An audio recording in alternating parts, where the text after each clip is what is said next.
the voice of a watcher.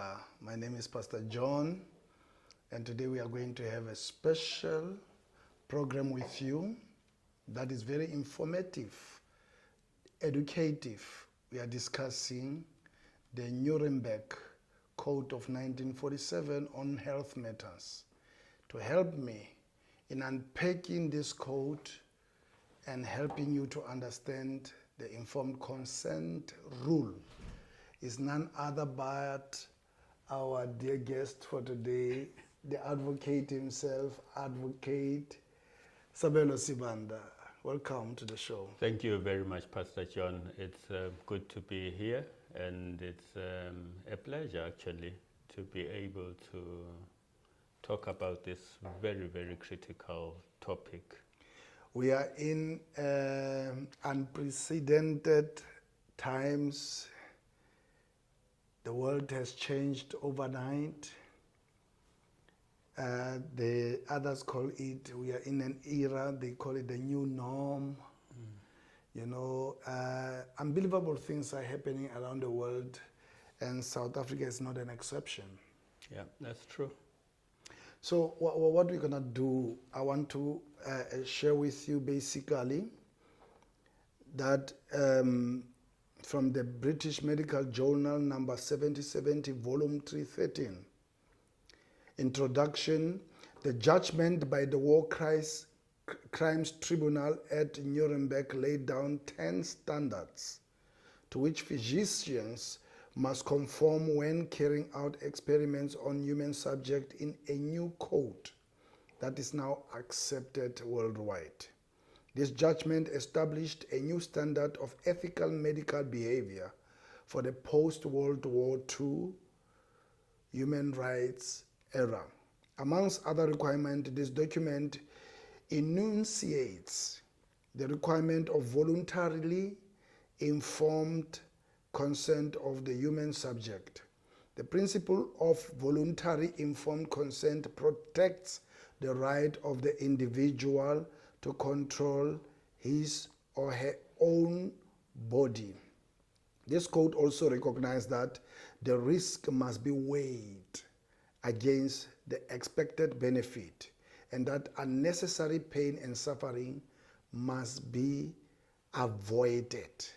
It further connotes that this code recognizes that doctors should avoid actions that will injure human patients. The principles established by this code for medical practice now have been extended into general codes of medical ethics.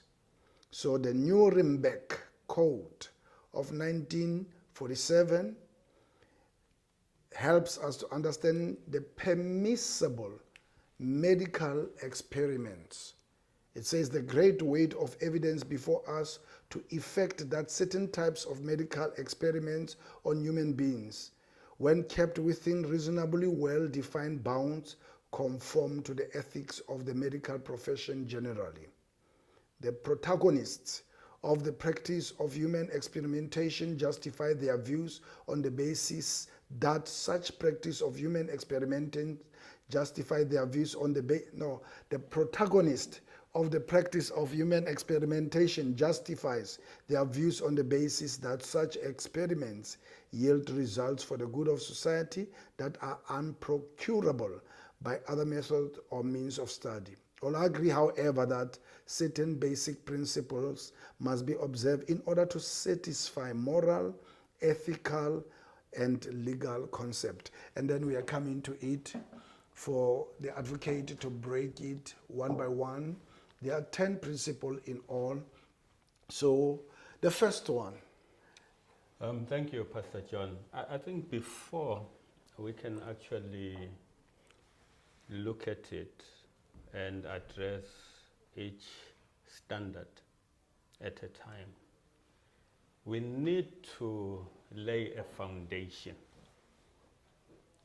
In as much as in the introduction that you have laid out, it is captured in such a manner as to say this is a medical ethical code, and that it addresses mainly physicians. One of the most important things that has to be brought to light is that in the event that the code is violated, even the people who may not necessarily fall under a title that says physician find themselves liable if they have participated in ensuring that an experiment is conducted against a human being and that experiment ultimately translates to being a crime against humanity. So it's not simply about saying, well, look, I'm not a physician, but if I am forcing you to be experimented upon, or I am helping someone to experiment upon you, then I'm as liable as you are, because I have facilitated a process by which to ensure that the code has been violated. If the employer, for an example, make their facilities available for the health department to come in and begin to render the service of experimenting with the individual, they are held responsible if anything goes wrong? Absolutely. Let me take it by way of example. If, Pastor John, a person A decides to go to a gun shop, steals guns and ammunition, decides, okay, I'm not going to store these at my house because maybe I don't have enough space or whatever, but I will store these at a friend's house. And the friend is well aware of the fact that what they are storing is stolen property. The friend is just as liable as the person who stole in as far as the element of criminality is concerned. Along the way, with some other people getting into the equation, maybe someone buys it, someone takes it, goes and kills someone, the degrees of liability will change, but everyone is liable. So basically, sorry, Pastor John, so basically what it means is that the employer cannot escape liability on the basis that I'm just an employer, because the employer is aware of the fact that this is an experiment, and the person conducting the experiment has to satisfy all these codes, which is why it has become necessary for different entities to be served with notices of liability so that they can be made aware that there is a code that actually talks to how to deal with medical experimentation when you are dealing with human beings. And one of the critical aspects, Pastor John, is that the recognition of the fact that every man, woman, and child owns their body speaks to the God-created autonomy that we all have to enjoy over our own bodies. And in recognition of that aspect, Section 12(2)(c) of the Constitution of South Africa further guarantees that right. So it means, therefore, before anyone can experiment on another human being's body, the owner of the body, the person who has sovereignty, the person who has autonomy over that particular body has total rights, and they have the right to say, yes, I consent, or no, I don't. So it's absolutely critical for people to realize that and understand that, and there is no collective bargaining that can be entered into to address the issue of personal informed consent, because that speaks to the individual. So I think it's necessary to bring that out, that for whoever is watching, they know that they have autonomy. It's over important their body. because of what has been going on the ground, that which we have been dealing with. There are three things that I want to point out so that you can make a little bit of a comment on them. The first one is, in case where a company, a restaurant chain, says we will give free coffee to anybody who vaccinate. Is that a violation? Okay, we'll address that when we talk to the number 1 code.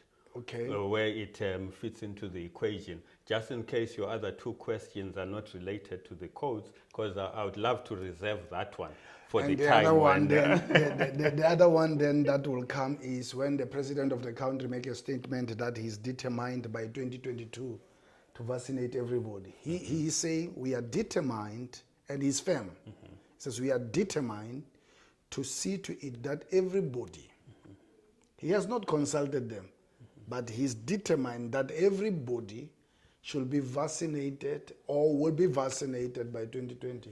2022. Okay. Yeah, we'll also. Okay, let me talk to that one directly. What we need to ask ourselves is that which position is the president asking the nation to actually hold on to? Because earlier, when he was talking about this vaccination processes, he yes, says they are he not said mandatory. they are not mandatory and no one will be forced. So now, if he then comes now and says he is determined, what informs the change of position? What informs the determination? And what is the legality behind that determination? Because it's one thing to have an intention, it's one thing to have a thought, it's one thing to have a desire. But once now You are you are determined. determined to actually achieve a particular result, the question that arises is over whose body? Because it takes 2 aspects and puts them right against each other. The determination versus the autonomy of the people over their own bodies.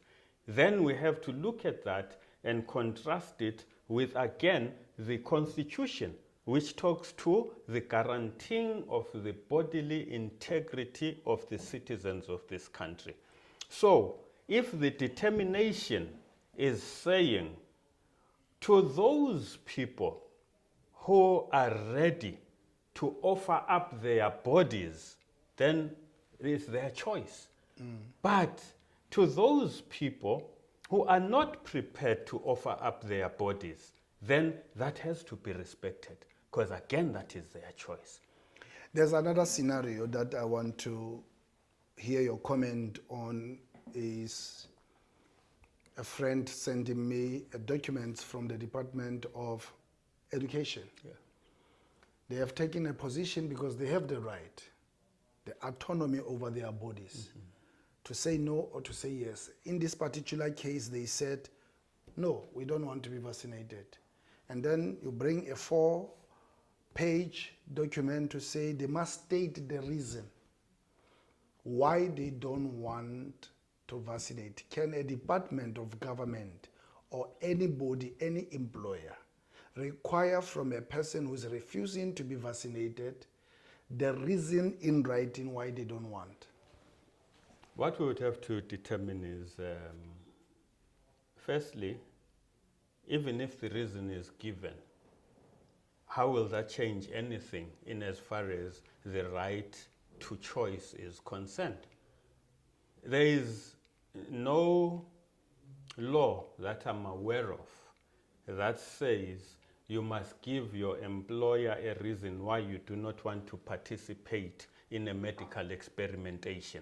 Because this is one thing that we have to always keep in mind, that these injections are still under emergency use approval and are experimental. And it has been made clear from documentation which is available to government that this is experimental. So any influence in that regard will have to be looked at from a position is, are you asking me to give you a reason simply because you want to be informed, or are you asking me so that you can pressure me so that I can do what you want me to do? So we need to check that out. It's very interesting because they come from the background where, for them and their projection to the masses of the people of South Africans is that this is a vaccine, not an experimental gene therapy injection.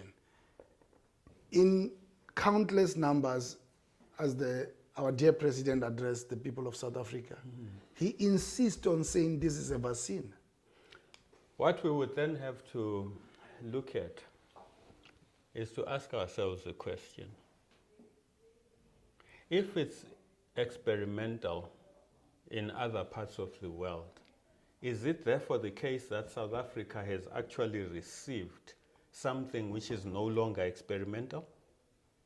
What's happened to the Sisonke research program? How far has it gone? We haven't been told about that.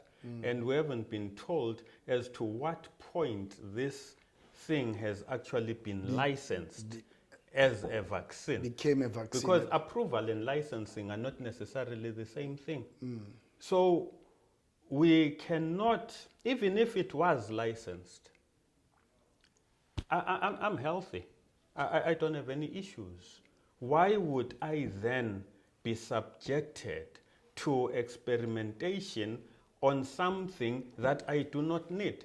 Why would I need to get this protective injection, so they say, if I do not need it? Because one, I am healthy enough right now, and I have my own non-mechanisms and alternatives to ensure that I stay healthy. And besides, Pastor John,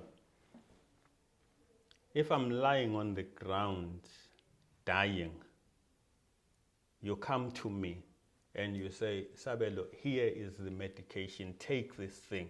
And I say to you, no, I don't want it. You cannot force me.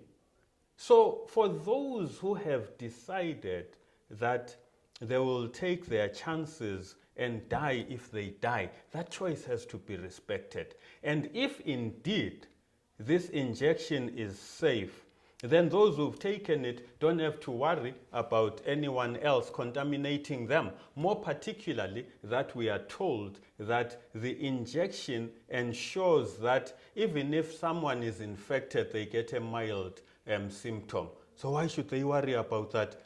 If it's mild, it means it will be over in a couple of days and or even a couple of hours. So why worry about me? And why should I be a danger when I don't have what these people are running away from? And if this thing is safe and effective, why should they worry about being exposed? Why should they continue wearing masks? Why should they continue social distancing? Why should they continue having to sanitize? What is the issue behind it? Because my basic understanding, yes, I am not a medical practitioner, but my basic understanding is that if you are taking medication and you're taking it prophylactically, which basically means as a preventative of a medical condition affecting you at a later stage, then you're safe. You're covered. You don't have to worry about it coming back to you. So now, why would I then have to continue behaving in such a manner that is informed by fear for lack of protection? And besides, Pastor John, the reason why I also love for us to look at our situation and don't just confine it to our own reality, but look at it from a world perspective, because this thing is supposed to have affected the world. And that is why the World Health Organization took the position that it took. Let's look at this, Pastor John. You're there, I'm here, and we have a third individual. The three of us have a choice whether we want to participate or we don't. You decide, no, I'm not interested. I will not be vaccinated. Part to this. I will not be party to this. The other individual agrees, and I also agree. This other individual gets a placebo. which basically means is that it's just an injection, but it doesn't have the chemicals which are in this injection. And I get the injection.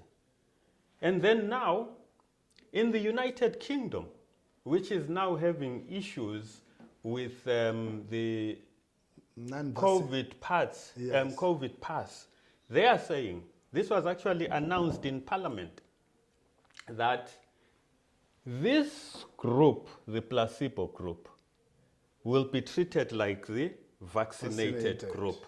And they'll be considered as fully vaccinated, so they now have all the privileges of those who have received the real things. But what is the difference between this one who gets a saline water solution, getting the placebo, and yourself?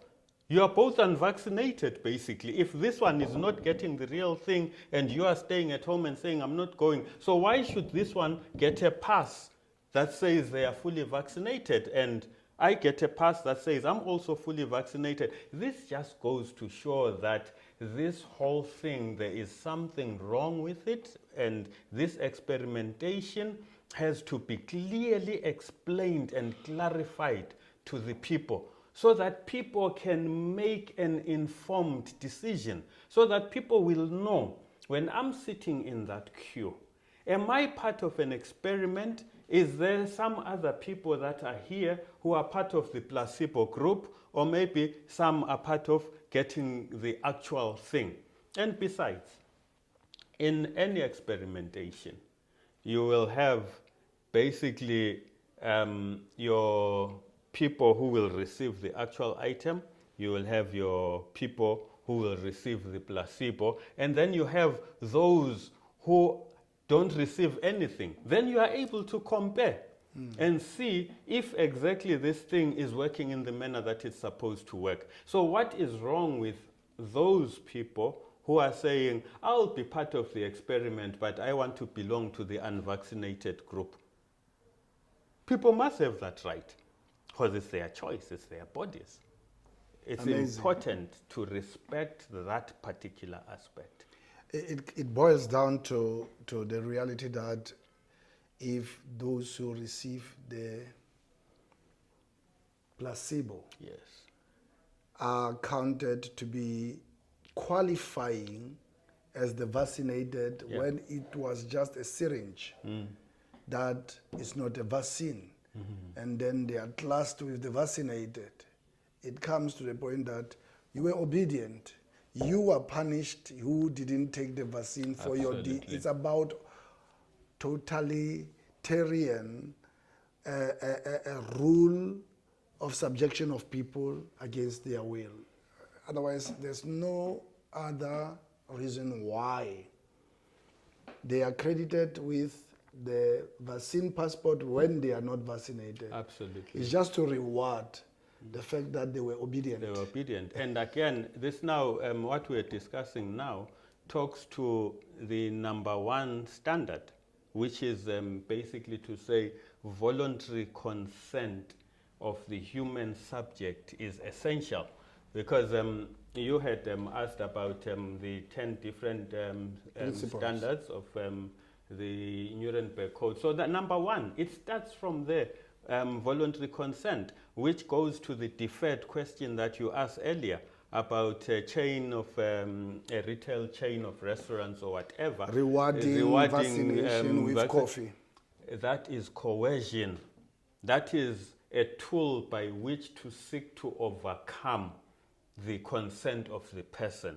You're enticing them. You are not giving them full information. You have to ensure, first and foremost, that people have legal capacity to actually make that decision as regards informed consent. That is one of the critical aspects that number one of the code talks to. Does this person have the legal capacity? Do they have the free choice? Because once you now start attracting them according to trinkets, according to their hunger, you are playing around with what they need or what they want or what they desire. You are no longer saying to them, do this because it's good for you, or do this because it has these beneficial effects. You are saying, do this so that we will reward you with A, B, C, and D. So you find that that is why code number 1 emphatically says that the choice must not be vitiated by coercion, it must not be vitiated by force, it must not be vitiated by duress, it must not be vitiated by any other way that is overreaching or any other constraint. Once there is an element of enticement, once there is an element of whatever constraint which is external to the ability of the individual to properly weigh the pros and cons, then it's no longer about informed consent. It comes against the principle. It goes totally against the principle, because what is supposed to happen, people are supposed to be given sufficient knowledge to be able to comprehend what exactly is involved, what is the element of the subject matter, why am I having to do this, and what are the benefits. You have to balance out the benefits against the risks, so that if you say to me, if we pour paraffin into your fuel tank, it will be good for your car, I'll then have to think first, okay, this is a car that runs on petrol. Do I really want to experiment on this paraffin? Then you say, but here are the benefits of paraffin and here are the risks of paraffin. I should be able to weigh the two and then decide, okay, let me try it out with this paraffin thing. But if I decide I don't want to because the risks outweigh the benefits, that is my choice. And there is no one to decide at what point every individual has done their own risk-benefit analysis. What you consider as risky, I might not consider it as risky. Correct. So the risk-benefit analysis also goes with the individual. It's not about some scientist sitting in a lab or some doctor sitting in his surgery or some politician determining for you that here is the risk-benefit analysis, and because I think it's beneficial or I say it's beneficial, therefore you have to do it. I have to determine my own risk-benefit analysis and then come to a personal conclusion. Let me read for you the number 1 principle of the informed consent according to the Nuremberg Code on the Ethics and Practices. It says, the voluntary consent of the human subject is absolutely essential. This means that the person involved should have legal capacity to give consent, should be so situated as to be able to exercise free power of choice without the intervention of any element of force, fraud, deceit, duress, overreaching, or other ulterior form of constraint or coercion, like in the case of Wimpy offering people free coffee is coercion. And this has to be without ulterior form of constraint or coercion, and should have sufficient knowledge and comprehension of the elements of the subject matter involved as to enable him to make an understanding and enlightened decision. This latter element, praise God, this latter element requires that before the acceptance of an affirmative decision by the experimental subject, there should be made known to him the nature, duration, and purpose of the experiment, the method and means by which it is to be conducted, all inconveniences and hazards reasonably to be expected, and the effects upon his health or person which may possibly come from his participation in the experiment. The duty and responsibility of ascertaining the quality of consent rests upon each individual who initiates, directs, or engages in the experiment. It is a personal duty and responsibility which may not be delegated to another with impunity. Yeah. Perfect. Thank you, Pastor John. Powerful. So we'll take a break and we'll come to the second one.